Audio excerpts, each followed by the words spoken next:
কলকাতা শহরে ফের বাড়ি হেলে পড়ার ঘটনা সামনে এসেছে। 67 নম্বর ওয়ার্ডের তিলজলার বেদিয়াডাঙ্গা মসজিদ বাড়ি বাইলেনে একটি পুরনো বাড়ি বিপজ্জনকভাবে পাশে বহুতলের দিকে হেলে পড়েছে। বাড়িটির উপরের অংশ দুটি বহুতলের মধ্যে ঝুঁকে রয়েছে। স্থানীয় বাসিন্দারা জানিয়েছেন বাড়িটির একাধিক পরিবার এখনও সেখানে বসবাস করছে।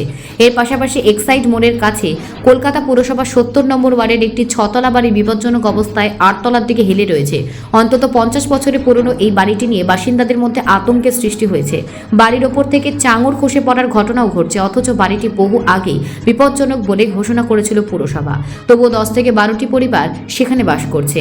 সম্প্রতি কলকাতার বিভিন্ন এলাকায় বাড়ি হেলে পড়ার খবর মিলেছে। বাঘাযতীনের বিদ্যাসাগর কলোনি, বাগুইয়াটি, ট্যাংরা এবং অ্যান্টালিতে এমন বহু বিপজ্জনক বাড়ি ভেঙে গেছে। কিছু বাড়ি বেআইনিভাবে নির্মিত হওয়ায় পুরসভার পক্ষ থেকে তা ভেঙে ফেলার কাজ শুরু হয়েছে। বিশেষজ্ঞদের মতে পুরনো এবং অবৈধ নির্মাণের ফলে এই পরিস্থিতি তৈরি হচ্ছে।